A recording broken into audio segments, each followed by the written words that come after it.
څنګه چې اوس زه په کاناډا کې یم تورنټو کې زما نن شپه کنسرت و ډېر زیات بیروبار دی افغانانو زموږ ځای تاسو ته انصاف درکړي دروازې یې ماتې کړې.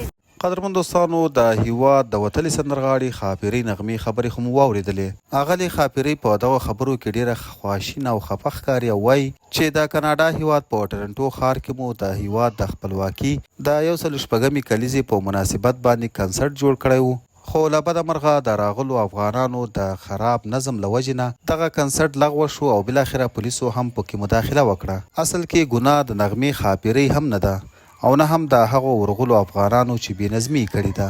ګرم هغه خلک دي چې چا دغه کنسرت دایر کړی دی، هغوی خو هسې هم د ډالرو د ګټلو لپاره دغه کنسرت جوړ کړی و او هغه هم داسې یو کنسرت چې د هیواد د خپلواکۍ لپاره و او په نوم افغان کوشش کول چې همدغه کنسرت ته ځان ورسوي تر څو خپله افغانۍ مینه له هیواد څخه لري همدلته په همدې کنسرت کې له افغانانو سره یو ځای ماته کړي.